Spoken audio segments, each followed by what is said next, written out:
Fellow TIs out there. As you can see, the website is targeting individuals. New links, new videos, May 2020. This was from last month. As you can see, human predation. Let's check the first one out.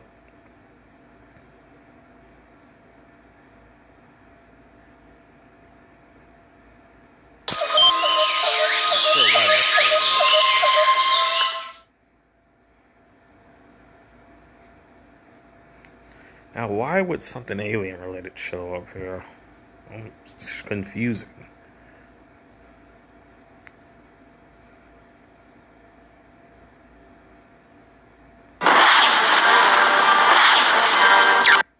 Wow.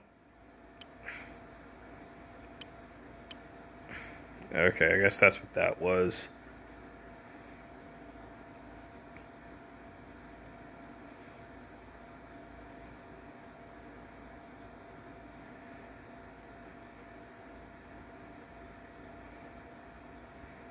Coronavirus gives a dangerous boost to DARPA's darkest agenda. Technology developed by the Pentagon's controversial research branch is getting a huge boost in the current coronavirus crisis, with little attention going to the agency's ulterior motives for developing said technologies. Their potential for weaponization on their unintended consequences. In January, well before the coronavirus COVID-19 crisis would result in a lockdown, quarantine, and economic devastation in the United States and beyond, the U.S. intelligence community and the Pentagon were working with the National Security Council to create still classified plans to respond to an imminent pandemic. It has since been alleged that the intelligence and military agencies communities knew about a likely pandemic in the United States as early as last November, and potentially even before then. Given this foreknowledge and the numerous simulations conducted in the United States last year regarding global viral pandemic outbreaks, at least 6 avoid scopes and sites, it has often been asked, why did the government not act or prepare if an imminent global pandemic and the shortcomings of any response? I could go into that, but this is something we already know. It's pretty obvious that it was it was just something that was planned, and that's all there is to it. They didn't act because they wanted to basically stall for time. That's what it was. But we saw this same stuff with George Bush Jr. Same stuff. Global, there it is. Global targeting system. Let's check that out.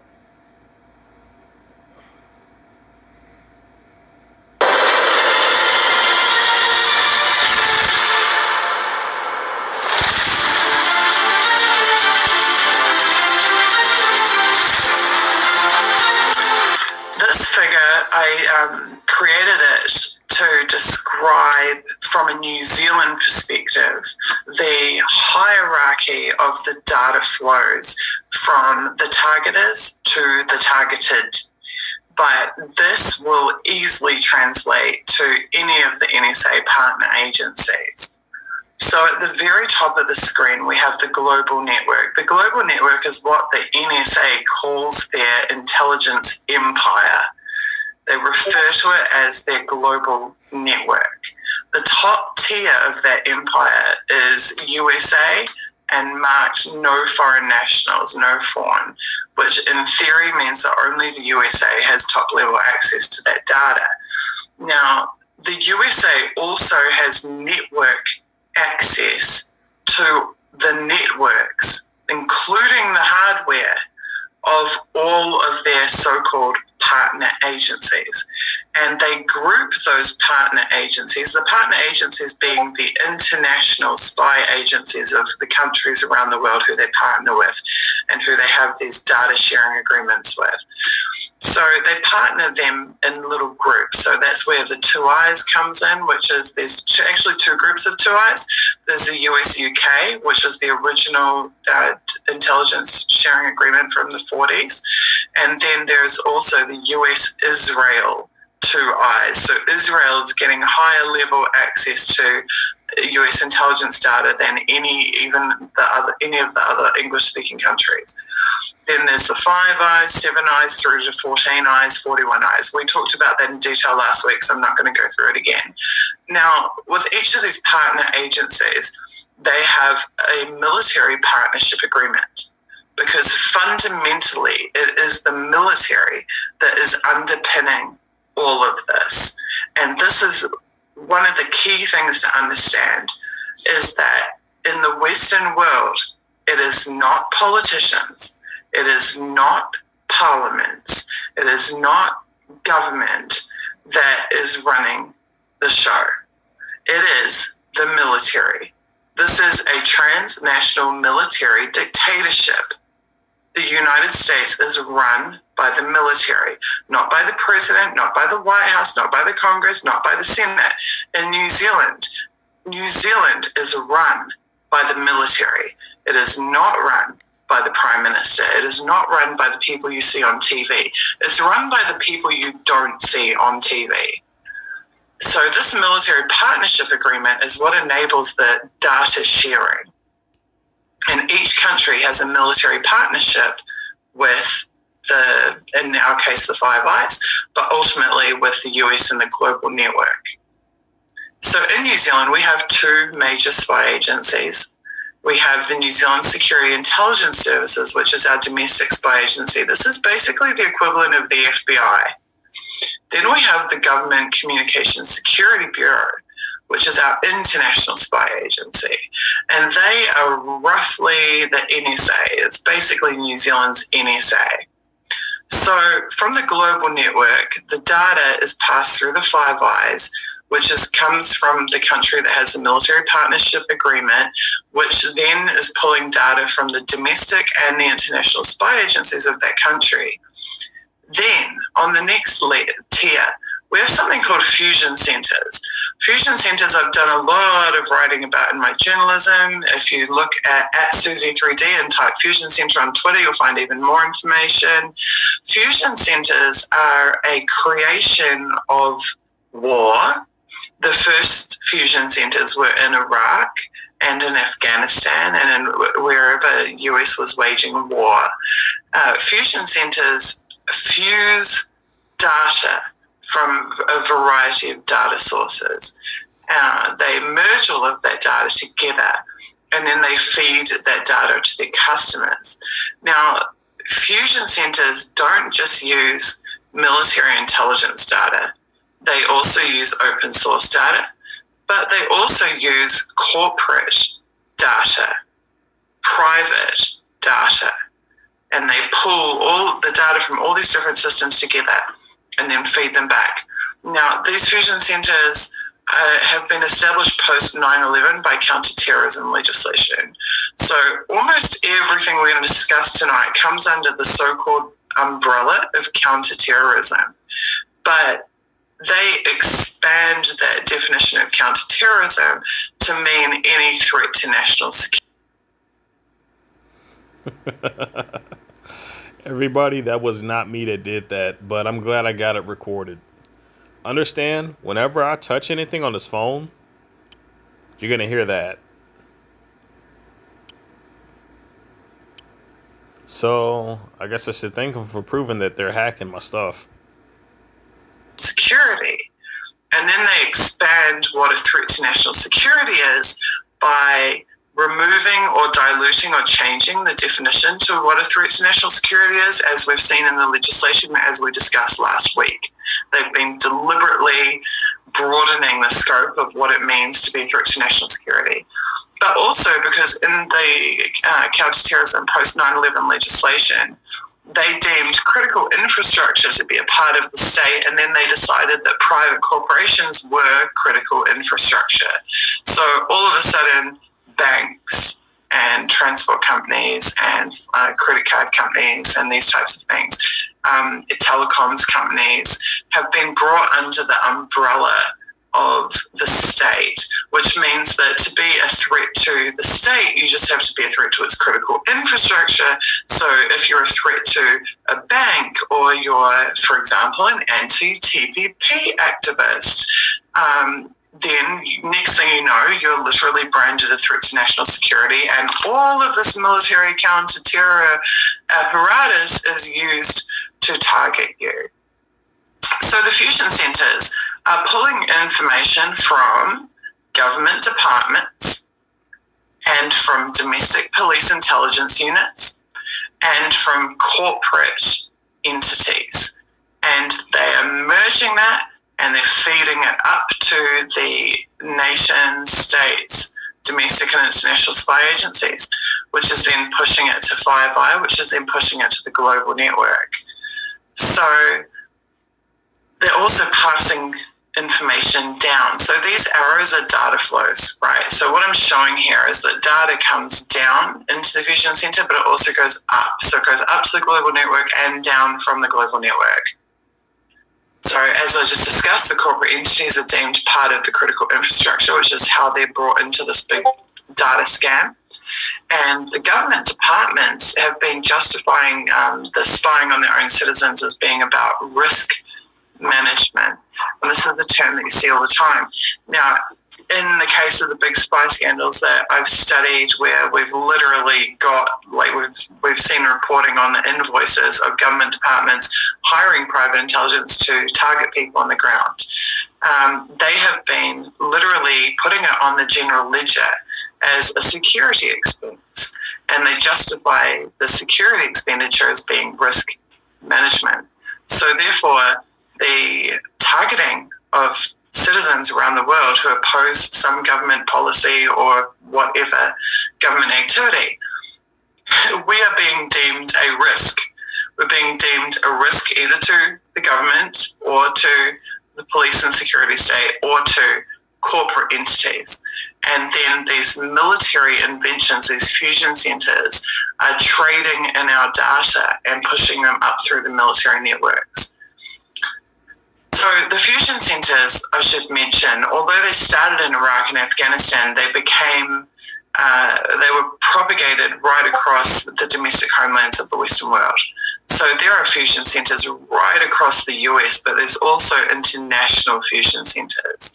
So this is a military initiative that has been brought to the homeland, which is a total violation, obviously, of human rights and of countless historical principles. So then the domestic police intelligence units and the government departments and corporate entities, they don't like to do dirty work themselves. So what they do is they hire private intelligence and private security contractors. And those contractors are the ones that actually have teams of people that go and stalk and target and interfere with and sabotage and destroy the lives of whoever is deemed to be a risk to the state. They are literally billing the government. So the government's identifying who should be targeted, and then these are the goons that are going and doing it. Now, when you look at their websites and you read their promotional material, you discover that they openly brag about not just the fact that they work for corporations and work for domestic police intelligence units and work for government departments, but they also brag about having global customers. They have global customers that are foreign governments, and they have global customers that are commercial entities. So in New Zealand, if you piss off Saudi Arabia or some God knows who government overseas, that government can independently, or a company or corporation in that country can independently engage these private intelligence and private security companies to come and fuck your life up, to put it nicely. So this is and then of course pushing it back the other way, up the waterfall, information that is gathered by these private security and private intelligence companies about you can be pushed back to their global customers, governmental or commercial, but also they try to pin you with anything they can, and then they report that back to your domestic police intelligence units, to your domestic government departments and corporate entities. And that's then again going up through the fusion centers. So the targeting directives are coming down the waterfall, and the instructions to these companies to target you. And then the information that they gather is going back up the waterfall, all the way back up into the global network.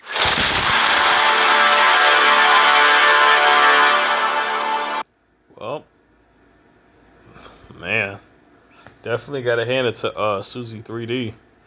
I'm definitely going to subscribe. However, this is the browser, so I have to do that on the app later.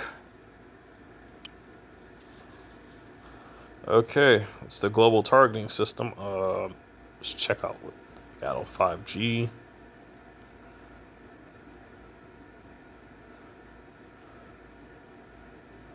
Oh, wow, that's like an hour, dude. Man, I'll play a bit of it. At least like 10 minutes.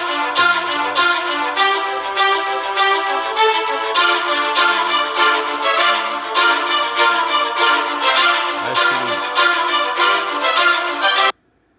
let me see what else they got. Gang stalking. R.B. Ross defines predatory gang stalking as a criminal phenomenon referring to a group of loosely affiliated people who, in an organized and systematic manner, relentlessly invade in individuals' life on a continuous basis to an extreme degree as part of their lifestyle. TargetedIndividuals.com surveillance state. Co-founder Andy Lewis. The surveillance state is a government surveillance of large numbers of citizens. The growth of state surveillance has led to concerns about the erosion of privacy and civilian liberties. The United Kingdom is seen as a pioneer of mass surveillance at the end of 2006. It was described by the Surveillance Studies Network as being the most surveilled country among industrialized Western states. The Targeted Individuals website provides detailed information on the parallel judicial system that targets activists, whistleblowers, and unwitting members of the public. It is also including insights on the covert policies, methods, tactics, and techniques of government and non-government organizations. Robert Dunk, fraud.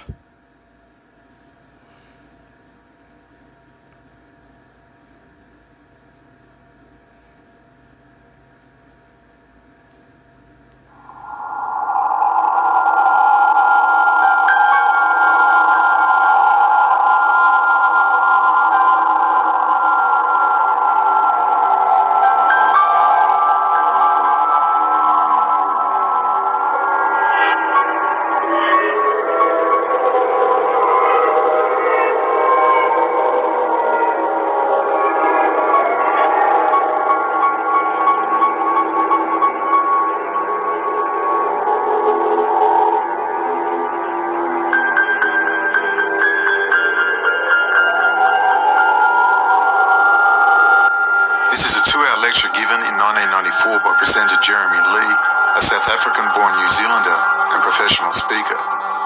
It sums up everything we see today and makes particular focus on Anatoly Golitsyn and his book New Lies for Old, describing the breakup of the Soviet Union as a ploy to placate the West and rebuild the dead centralized command and control Soviet system. We see today that result, the Belt and Road project with Israel in the lead, with Russia and China following, all products of the banking house of Rothschild, flooded with Russian and Ukrainian Jews, Soviet-era scientists, the refuseniks. Ironically, most of them don't even qualify as Jewish. Everyone, I don't know when this video is going to end on its own. So, again, the link in the description, you'll be able to check out the rest of the site on your own. I'm gonna also leave a link on a Matrix channel as well, just so you'll be able to check it out there for those who are subscribed to him. That way everybody else will be able to spread awareness about this and be able to give people the more insider thing of, what is going on, so we'll be able to continue to share information. I appreciate if everybody does the same as well, whatever their findings is, to continue to definitely fight the good fight. This lecture is over 25 years old. It even describes the coming war with China. Please enjoy. Jeremy Lee.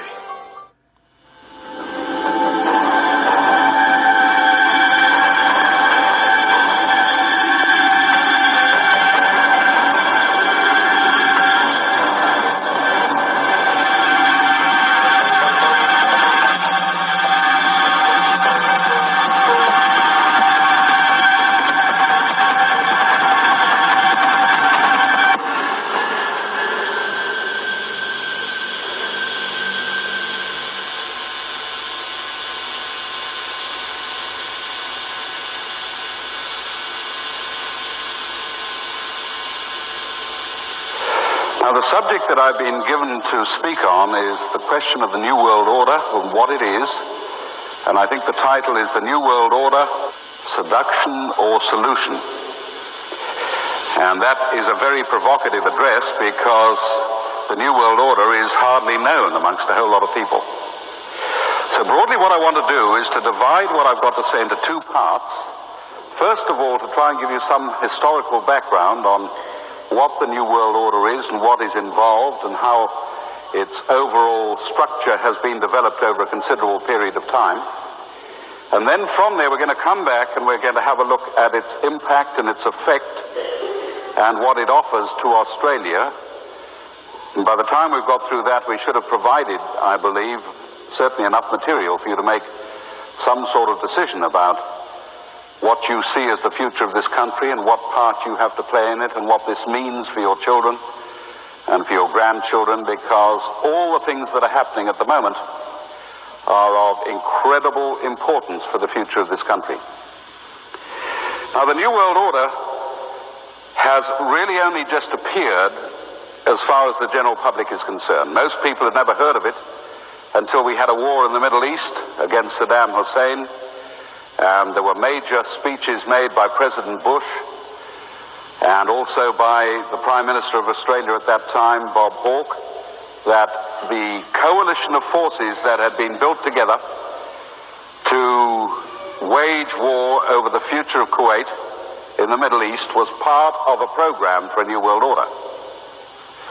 So if you ask the average person, what do you understand by the New World Order, they would say, presumably it means a coalition of military forces that comes together for a particular action at a particular time.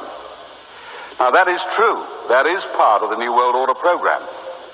I might just tell you that what happened in the Middle East was only part of a program which at the current time involves 24 United Nations peacekeeping activities somewhere or other in the world. There's a great debate going on about their involvement in the Balkans at the present time, and they're also involved. I don't mean to stop this, but just for reference for people who don't understand yet, the corruption that is the most thing that we need to technically be worried about is the corruption within the military. Think about it. Think about all that has happened so far. You got people actually literally paid opposition, right? People to basically, go literally try to intensify the riots into a destructive manner to bring the military. But we have corruption in the military. When you put two and two together, you see what the fuck is really going on. The entire time this bullshit is going on as a distraction and also push for the military to be on the soil. Dude. Man, I tell you. And I'm glad that Wayne, the fellow T.I. Wayne, he showed a video of a snippet, basically an article about them planning on going to Australia. I'm like, what the fuck? Why? The dude wasn't killed in Australia. He was killed in America. What the hell does Australia have to do with that?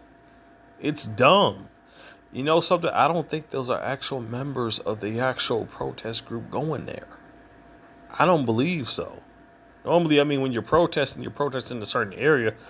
But, I mean, I'm not saying don't protest. I'm just saying, like, something just doesn't add up. And it seems like it's infiltration again. That's what it seems like. It seems like some infiltrational bullshit. And when it comes to a collective group, you know where they always go? They go to the people who manage the fucking group. Offer them a little money off the side. Trying to say, if you just do this, and this, you'll be just expunged. We'll just pay you off. While other people have to deal with the bullshit that they actually set in motion. You see how that shit works? People are being secretly paid off to push for this agenda, and they are too freaking blind to see the truthfulness and the deceptiveness that is out there. I'm telling you, the more and more they keep pushing this, the more and more it's going to happen. They're going to take everybody's freedoms away, including the people they paid off. That's how dumb they are. They are so stupid to just buy into this, that they don't understand that like their whole point is to basically overthrow the power. That's what it is. The whole point is to overthrow power. That's what it is. They don't give a flying fuck about the people they're paying off. They could care less whether they end up dead or not, man. They don't care. They don't care. And really think about it. The people they are hiring are, since they're controlled opposition, if you hadn't seen Zacchaeus' introduction video that I posted earlier, you need to watch that. He was talking about how people like are technically our assets. Why? Because they are witnesses to the bullshit that's happening. You think they're just gonna let those people live? Are you fucking serious? No. When you accept that money, you basically basically made yourself born witness of that corruption. You're a witness to the corruption.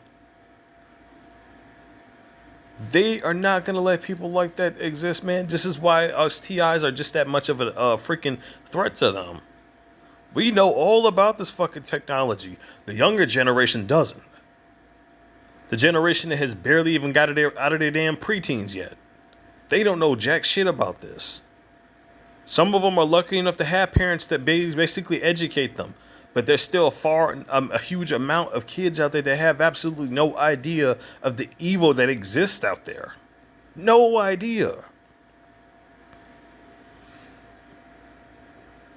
I knew something was very odd when Zacchaeus was talking about the military and how like the CIA was distributing drugs. I'm like, wait a minute. I remember far back when I was just doing some research, this could have also played a part in why my targeting went over, since they, it seems like they keep an eye out on people who like look up a lot of, start questioning stuff, start looking up the truth, start getting really curious about like what the fuck is actually going on. And I came across something about how there were gangs in the fucking military. No joke, there were actual fucking gangs in the damn military. Actual gangs. The same type of gangs you would see out on the streets. The same motherfuckers who be distributing the drugs, bringing forth the gun violence, all that shit. The whole 9 yards. And I'm like, wait a minute, why the hell would there be gangs in our military? I'm not saying there are some good soldiers, but like the fact that there are gangs in the military, that is really fucking bad, dude. That's bad. Like really bad, because those are the same people who are in possession of that weaponry and all that stuff. So it's no wonder how this, if you add that onto Operation Paperclip, then you see how this corruption came to be. It's like, holy shit. Some corruptive motherfuckers from the gangs infiltrated the ranks, got into higher ranks, basically, started working with those scientists who developed this mind control technology, and they decided to just go ahead and do some experimentation. But no one's going to be willing to submit themselves under that shit. Think about it. Who the fuck would be dumb enough to submit to basically be under mind control technology? Now, here's the thing. When it came to MK Ultra, that was different. People had no idea about that. They didn't. But if you were to tell somebody just to go ahead and just submit themselves under this, nobody's going to want to do that, man. Because first off, if it's mind manipulation, mind control, can't you just forget them about the whole event? Can't you just get them to do that with the device? And you wouldn't even have to pay them. Here's the thing. Those chemtrails are still being sprayed. Damn near all these people who they've sent to stalk me, no mask. I'm not talking about masks for this corona bullshit. I'm talking about no respirator mask. They're breathing that shit in. They're breathing poison. And they're stupid enough to not realize that shit. You tell them, you walk up to them and tell them that shit, they will just laugh at you, looking at you like you're a damn fool. But in reality, the fool is really them, because they don't open their fucking mind. They're too dumbed the hell down. They're too dumbed down.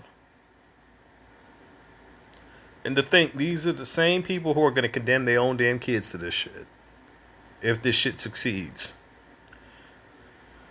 I'm not condoning violence, but I'm telling you, I can sense that there's going to be a civil war I'm not finna be part. I'll defend myself, but I'm not finna be a part of this bullshit, man. I'm not. I've warned my family about this, and here's the thing.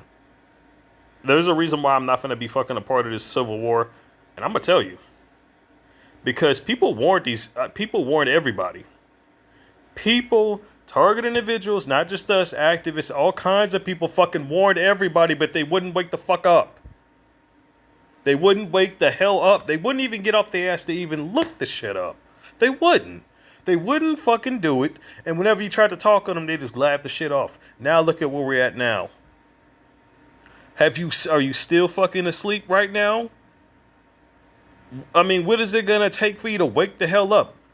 The troops actually being at your damn doorstep? Is it really gonna take that? Because I'm telling you, if it gets to that, it's gonna be too late. The time for waking up has already been gone and over with by then because that's it. That is it. You really think I'm gonna sit? I've said this before. The people who are falling for this shit, who are pushing for this shit, are dumb as hell.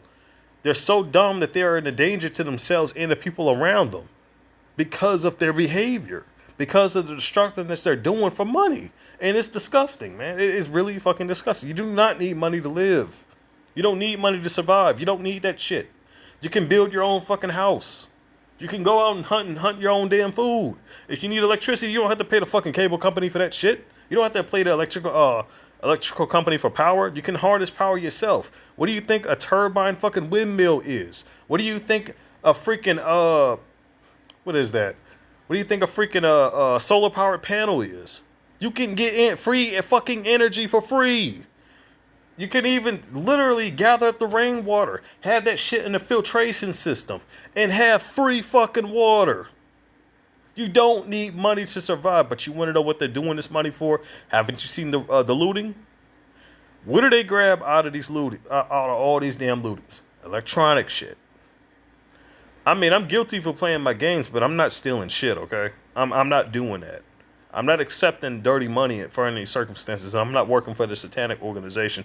I don't give a fuck what they offer me. I don't give a fuck what they ask for. I don't give a fuck saying, even if they say, oh, we'll give you a new slate, which they did, and I told them, I didn't even bother even answering that shit. I just threw the comment away. I've already told you all about that, and that was it. You know, something I wouldn't be surprised if they tried this shit with other targeted individuals too. Do not fall for that shit. Don't. Understand the whole point of what they do. Understand the gang circles are stupid enough to fall for this shit, okay? They're stupid enough to fall for it. Don't fall for the same thing as they're falling for. Don't you ever fall for that. And I'm gonna tell you why. Because what's gonna happen when they throw that play out of the ballpark? Oh, you done betrayed targeted individuals. Controlled opposition, infiltration is their tactics. And they'll use anything, I mean any damn thing. And don't even be surprised. If they can't get any shred of dirt on a targeted individual, they will fucking mind manipulate the person to do it. The real criminal is the people using this fucking technology. That's the threat. You fucking get rid of them.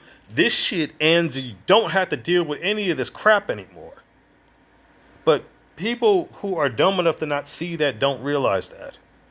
The true enemy has connections within the military. And it's manipulating the military. But the real enemy, it's not just in the military. I mean, it's not just manipulating the military. It's not just manipulating the government. No, this is something even farther. Someone orchestrated that shit for Operation Paperclip from the inside, long before those individuals were there.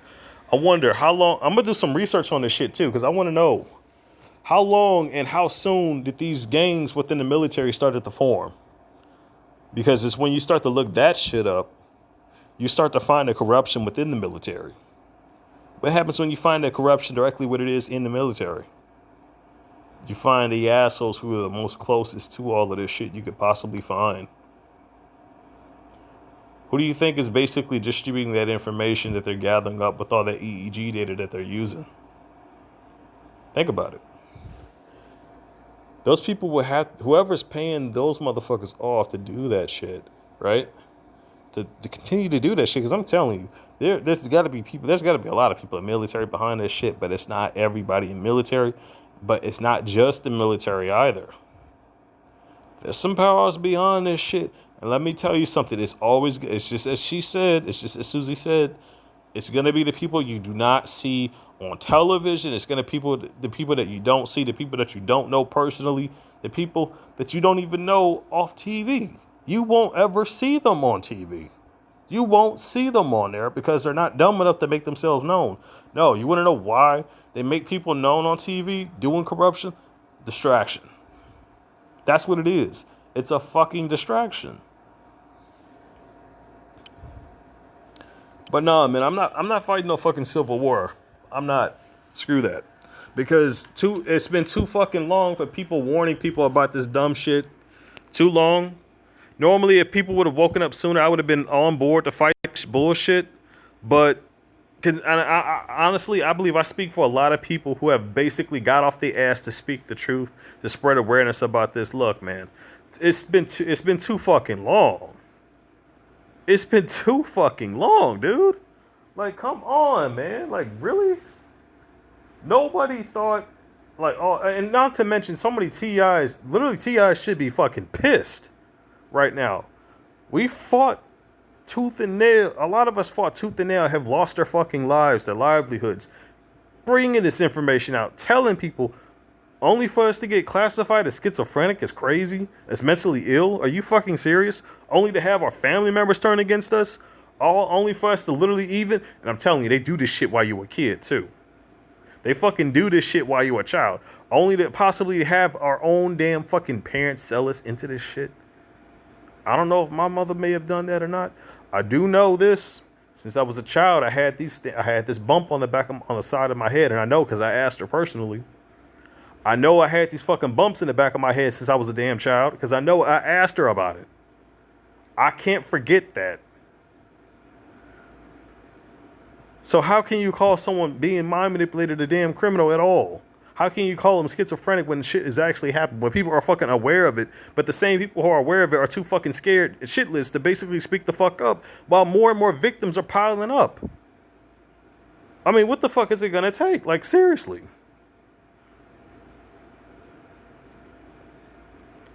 Let me tell you something, man.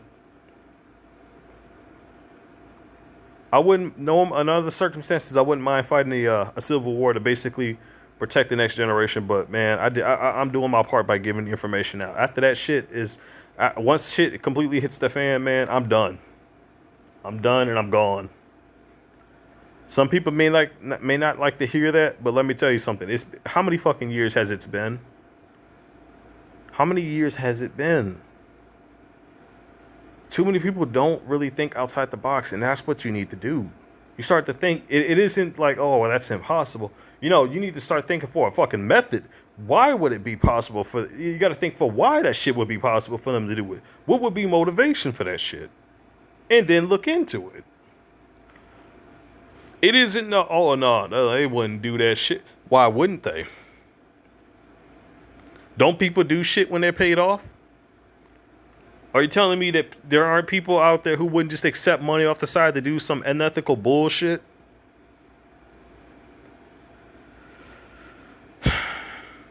Man, it upsets me a lot because I'm knowing how much of a victim I was by this.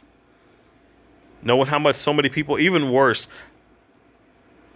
I mean, I have the benefit of not even having my own actual family, but I'm worried about those who do, because they can't just go out and fend for themselves. They got to protect their families too, you know. And I've seen and heard some of the most gruesome stories that I could possibly ever hear from other fellow TIs, and I'm telling you, it is not a pretty sight.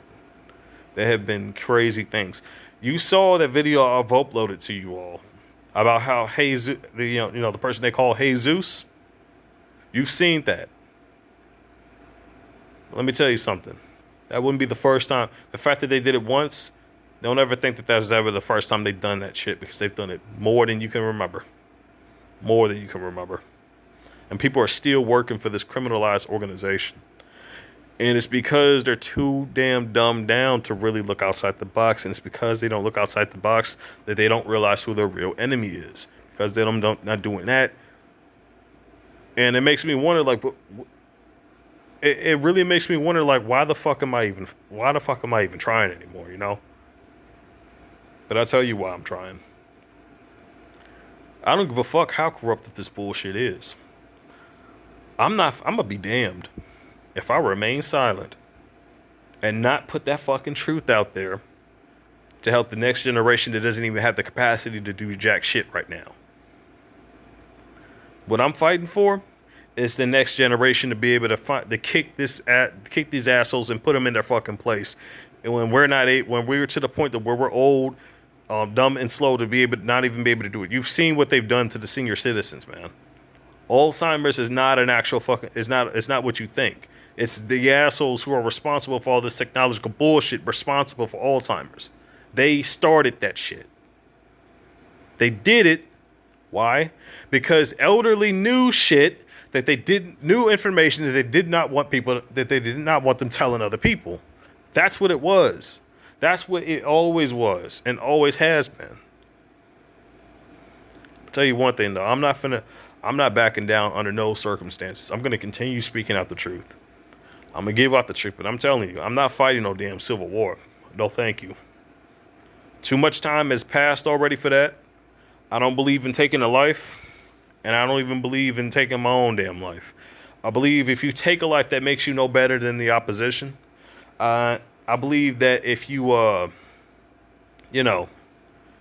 if you're technically taking your own life, technically you're dishonoring the life given. God gave you a life for a reason. God gave you a life for a reason. The only time I would ever say it's appropriate to take a life in any circumstances is when you're protecting someone and you don't have much of a choice. It's either someone or yourself, and you don't have the option to basically end the situation in a peaceful manner with minimal damage. It's when the option where you have absolutely no choice in the matter. That's the only time I believe would be the most appropriate time for that. But just to do it out of spite, no, I'm not doing that. And I believe God wouldn't even want that of me, you know? I'm not finna live my life in hate. I'm not finna accept hate into my life. The only thing I've ever seen hate do is do nothing but come up with excuses to destroy things. Whether it be financial lives, whether it be marital lives, like, relationships, friendships, all kinds of stuff. Every little damn thing with hate has involved itself in it's did nothing but destroy things, and that's it. It has done nothing but destroy things because people are not smart. People are just not smart enough to use hate as a tool. Instead, they use it. They allow it to weaken them, man. They basically are using it as a disability instead of a tool. Let me tell you something. The opposition is using hate as a tool. What do you think they're doing? Let me tell you something. They're turning both homos. They basically are getting homosexuals to collaborate with people who hate homosexuals, dude. How fucked up is that? And me, I could care less if a person is like that or not, but it's just the definition for you to understand of how much of a catch-22 and how effed up this is, because this shit goes way out of proportion. You want to know what they do?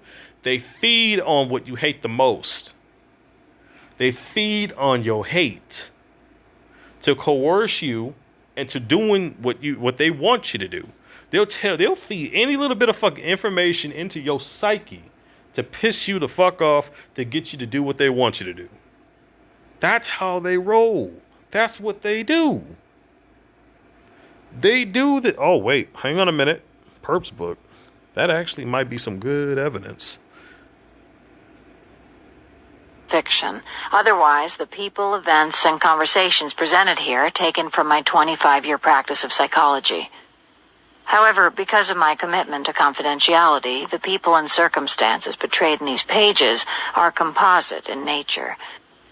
That is to say, each case represents a great many individuals whose characteristics and experiences have been adopted conceptually, carefully altered in their specifics, and combined to form an illustrative character. Any resemblance of such a composite character to any actual person is entirely coincidental. Introduction. Imagine. Minds differ still more than faces. Voltaire. Imagine, if you can, not having a conscience, none at all. No feelings of guilt or remorse, no matter what you do. No limiting sense of concern for the well-being of strangers, friends, or even family members.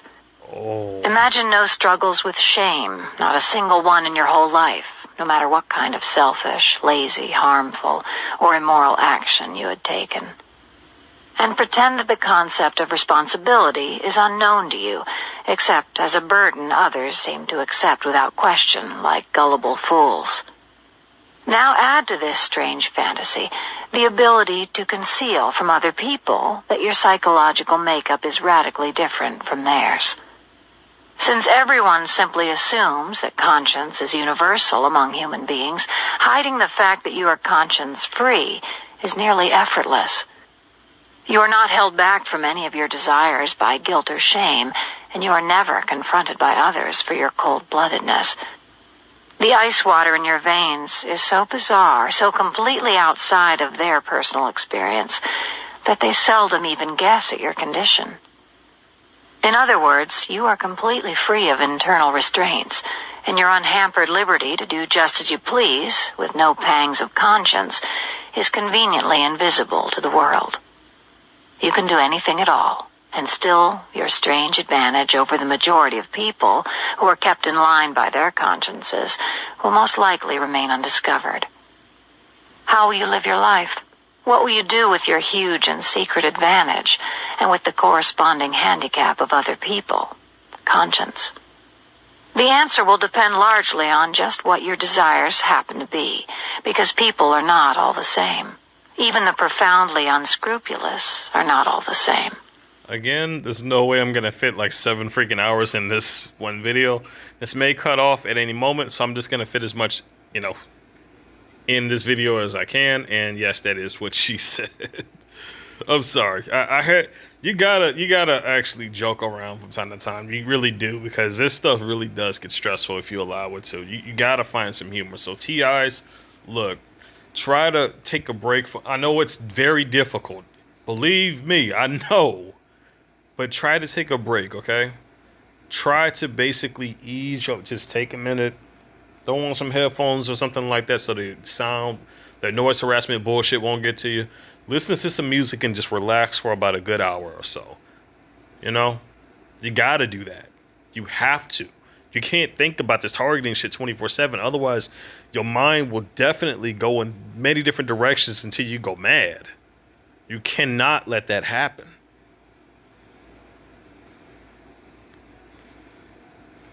Some people, whether they have a conscience or not, favor the ease of inertia, while others are filled with dreams and wild ambitions. Some human beings are brilliant and talented, some are dull-witted, and most, conscience or not, are somewhere in between. There are violent people and non-violent ones, individuals who are motivated by bloodlust and those who have no such appetites. Maybe you are someone who craves money and power, and though you have no vestige of conscience, you do have a magnificent IQ. You have the driving nature and the intellectual capacity to pursue tremendous wealth and influence, and you are in no way moved by the nagging voice of conscience that prevents other people from doing everything and anything they have to do to succeed. You choose business, politics, the law, banking, or international development, or any of a broad array of other power professions, and you pursue your career with a cold passion that tolerates none of the usual moral or legal encumbrances. When it is expedient, you doctor the accounting and shred the evidence. You stab your employees and your clients, or your constituency, in the back. Marry for money. Tell lethal, premeditated lies to people who trust you.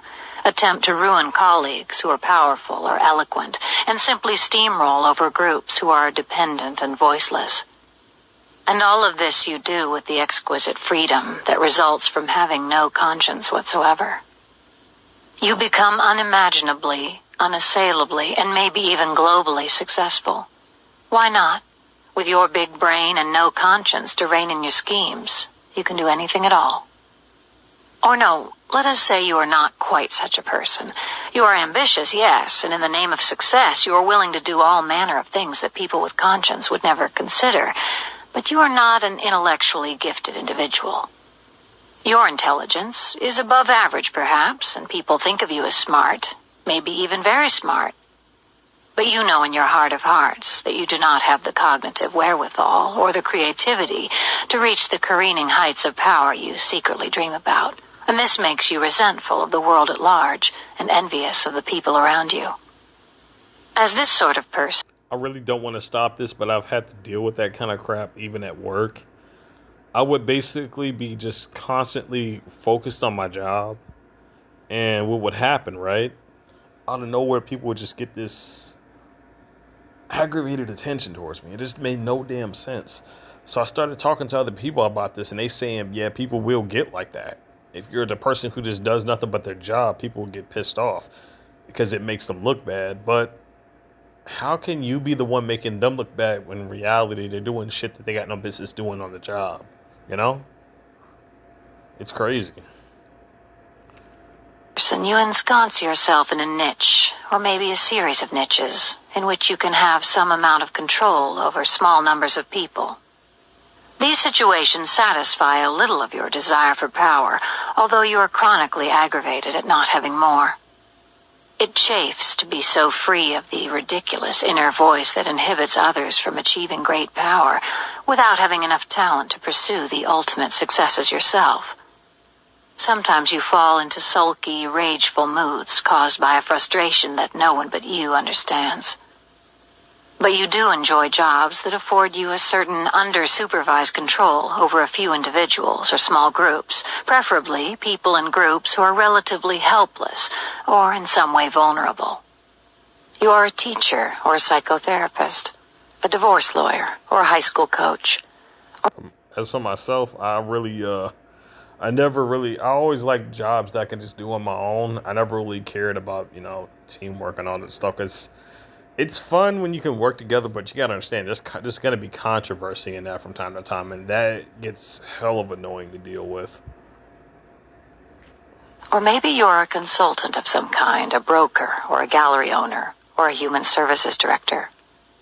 Or maybe you do not have a paid position and are instead the president of your condominium association, or a volunteer hospital worker, or a parent.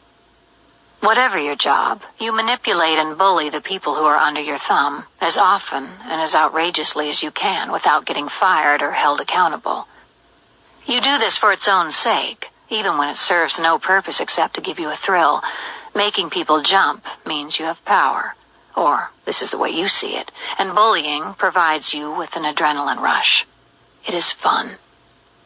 Maybe you cannot be the CEO of a multinational corporation, but you can frighten a few people, or cause them to scurry around like chickens, or steal from them. Or, maybe best of all, create situations that cause them to feel bad about themselves. And this is power, especially when the people you manipulate are superior to you in some way. Most invigorating of all is to bring down... Actually, what she's describing technically as a narcissist, they technically do that a lot. And they basically, with their actions is like they show off like that as if they're superior to everybody. They talk a whole bunch of crap behind their backs. It's a lot of unnecessary things that they do. But at the same time, like, when you give them a dose of their own medicine, the fact that they get super pissed, and I mean, like, this isn't just your everyday type of person who gets super pissed off. I mean, like, they get uber pissed. It's just, it shows how much, technically, how much envious, I believe they're technically secretly envious of the people they treat, the worst. And they probably try to play it off, but I'm not too familiar with the categorization of a narcissist. But I'm just gonna go ahead and continue playing this. Sorry for cutting it out. around people who are smarter or more accomplished than you, or perhaps classier, more attractive or popular, or morally admirable. This is not only good fun, it is existential vengeance, and without a conscience, it is amazingly easy to do. You quietly lie to the boss or to the boss's boss, cry some crocodile tears, or sabotage a coworker's project, or gaslight a patient or a child, bait people with promises, or provide a little misinformation that will never be traced back to you. Or now, let us say you are a person who has a proclivity for violence, or for seeing violence done. You can simply murder your coworker, or have her murdered, or your boss, or your ex-spouse, or your wealthy lover's spouse, or anyone else who bothers you. You have to be careful, because if you slip up, you may be caught and punished by the system, but you will never be confronted by your conscience, because you have no conscience. If you decide to kill, the only difficulties will be the external ones. Nothing inside of you will ever protest. Provided you are not forcibly stopped, you can do anything at all. If you were born at the right time, with some access to family fortune, and you have a special talent for whipping up other people's hatred and sense of deprivation, you can arrange to kill large numbers of unsuspecting people. With enough money, you can accomplish this from far away, and you can sit back safely and watch in satisfaction. In fact, terrorism, done from a distance, is the ideal occupation for a person who is possessed of bloodlust and no conscience, because if you do it just right, you may be able to make a whole nation jump. And if that is not power, what is? Or let us imagine the opposite extreme. You have no interest in power. To the contrary, you are the sort of person who really does not want much of anything. Your only real ambition is not to have to exert yourself to get by.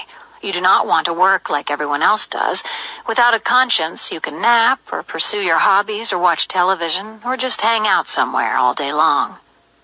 Living a bit on the fringes, and with some handouts from relatives and friends, you can do this indefinitely. People may whisper to one another that you are an underachiever, or that you are depressed, a sad case, or, in contrast, if they get angry, they may grumble that you are lazy. When they get to know you better and get really angry, they may scream at you and call you a loser, a bum. But it will never occur to them that you literally do not have a conscience, that in such a fundamental way, your very mind is not the same as theirs. The panicked feeling of a guilty conscience never squeezes at your heart or wakes you up in the middle of the night. Despite your lifestyle, you never feel irresponsible, neglectful, or so as embarrassed, although for the sake of appearances, sometimes you pretend that you do. For example, if you are a decent observer of people and what they react to, you may adopt a lifeless facial expression, say how ashamed of your life you are, and talk about how rotten you feel. This you do only because it is more convenient to have people think you are depressed than it is to have them shouting at you all the time, or insisting that you get a job. You notice that people who do have a conscience feel guilty when they harangue someone they believe to be depressed or troubled. As a matter of fact, to your further advantage, they often feel obliged to take care of such a person. If, despite your relative poverty, you can manage to get yourself into a sexual relationship with someone, this person, who does not suspect what you are really like, may feel particularly obligated. And since all you want is not to have to work, your financier does not have to be especially rich, just reliably conscience-bound. I trust that imagining yourself as any of these people feels insane to you, because such people are insane, dangerously so. Insane, but real.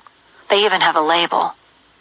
Many mental health professionals refer to the condition of little or no conscience as antisocial personality disorder, a non-correctable disfigurement of character that is now thought to be present in about 4% of the population. Hang on a minute. Now, a lot of people will even say that I'm antisocial, but here's the thing about that. It's not that I'm antisocial, because I talk plenty, especially online.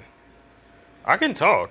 Problem is, people don't have, like, just day-to-day, in my day-to-day, not online, but just day-to-day, people just don't have anything interesting to talk about. It's not that I'm antisocial, it's just that people just don't have a reason behind what they're talking about, behind what they're getting at. If you're just trying to get to know me better, okay, well, if you're trying to get to know me better, well, then why are you trying to get to know me better? What's your reason for that? You know, give me something to work with here. Like, damn, seriously. And I've kept running into people who are like that, you know. They just didn't have, they just would not give you nothing to work with. And then when, you got to understand, when people get like that and they don't have a reason behind it, is a reason, but they won't tell you the reason. And I'm pretty sure most of you suspect what that reason is. Nosiness. That is to say, 1 in 25 people. This condition of missing conscience is called by other names too, most often sociopathy, or the somewhat more familiar term, psychopathy. Guiltlessness was in fact the first personality disorder to be recognized by psychiatry, and terms that have been used at times over the past century include manie sans douleur, psychopathic inferiority, moral insanity, and moral imbecility. According to the current Bible of Psychiatric Labels, the Diagnostic and Statistical Manual of Mental Disorders 4 of the American Psychiatric Association, the clinical diagnosis of antisocial personality disorder should be considered when an individual possesses at least 3 of the following 7 characteristics. 1. Failure to conform to social norms. 2. Deceitfulness, manipulativeness. 3. Impulsivity, failure to plan ahead. 4. Irritability, aggressiveness. 5. Reckless disregard for the safety of self or others. 6. Consistent irresponsibility. 7. Lack of remorse after having hurt, mistreated, or stolen from another person. The presence in an individual of any 3 of these symptoms taken together is enough to make many psychiatrists suspect the disorder. Other researchers and clinicians, many of whom think the APA's definition describes simply criminality better than true psychopathy or sociopathy, point to additional documented characteristics of sociopaths as a group. One of the more frequently observed of these traits is a glib and superficial charm that allows the true sociopath to seduce other people, figuratively or literally. A kind of glow or charisma that initially can make the sociopath seem... Okay, I'm like 13 minutes in. I really want to see what else is on that page, so you can all just check that out. The links are all on here on the webpage for you just to see. What else? What else do we got here? What else do we got here?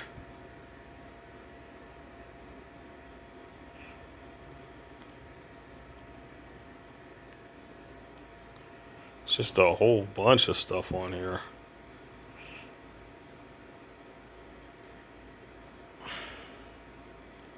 What the heck is that thing?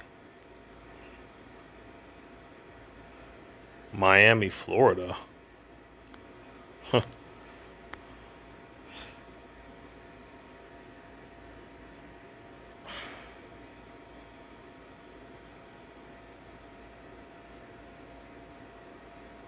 I guess, silence. What's this? I guess I can play this for you all.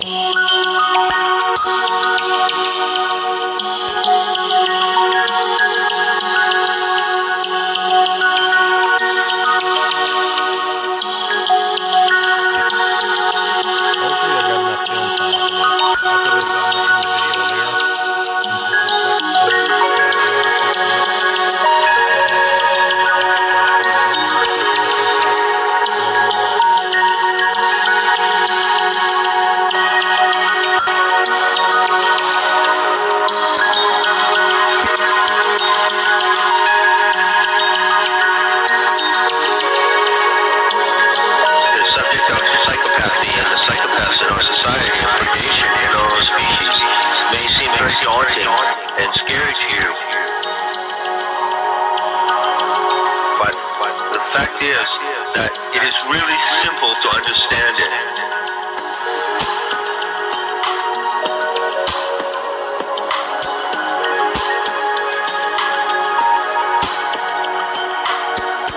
It is simple to understand because it is part of the formula of our animal nature and of our animal relations to each other.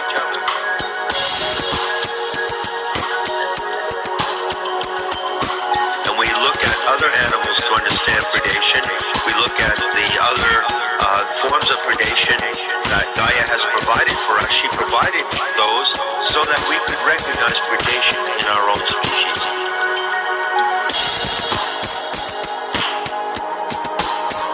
Tremendously important point about the current experiments that we're in. The eugenics program is very, very complicated. It's very vast. You find it in vaccines. You find it in the Genome Project. You find it in the pollution of the food chain. You find many aspects of it.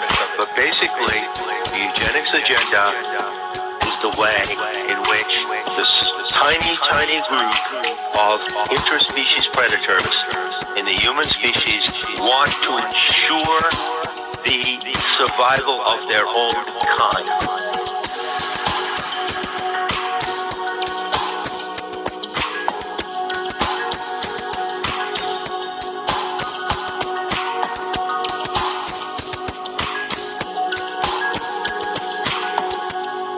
And this is an insane proposition.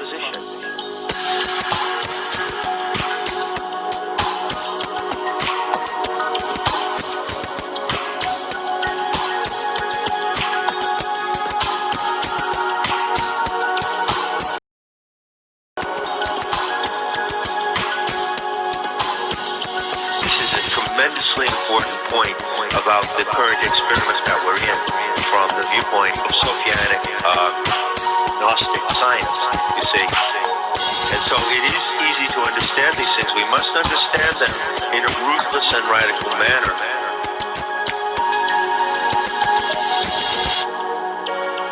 Because they are the least able to survive on this planet.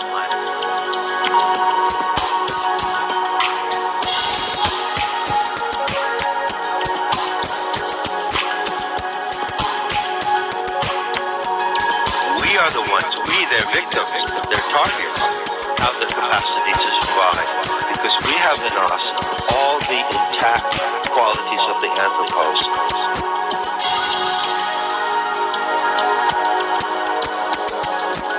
Which are beauty, innocence, creativity, play, love, and empathy.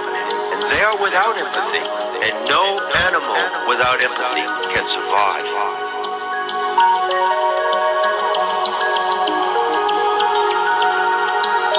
So we can understand the extent of their madness, the scope of their madness, and their desperation that they have to desperately create these scientific programs in the attempt to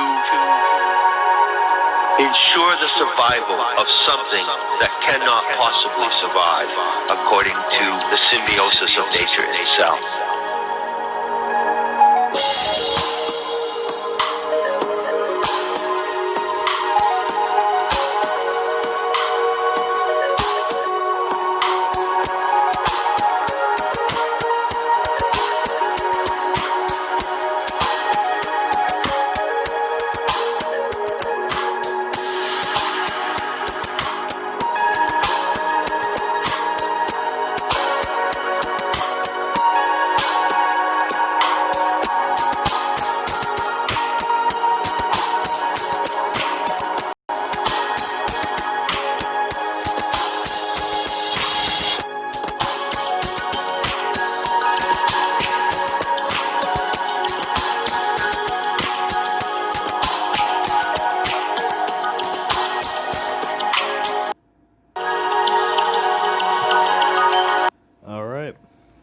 I gotta say, this video definitely turned out very beautifully.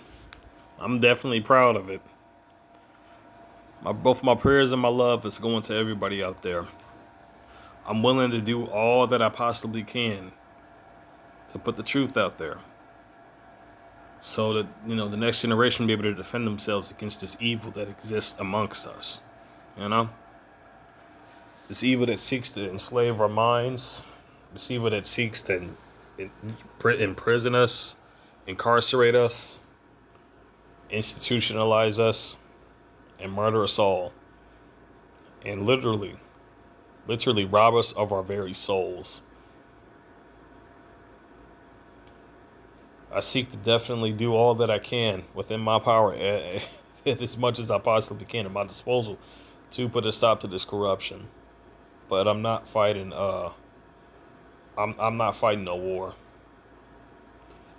because technically, me fighting against them, even on social media like this, is already me fighting in the war. But when it comes to taking a life, I can't. I'm not doing that. But that doesn't mean that I won't defend myself or those who I care about. It doesn't mean that. You can incapacitate a person without killing them. Remember that. Stay safe. Stay strong, everybody.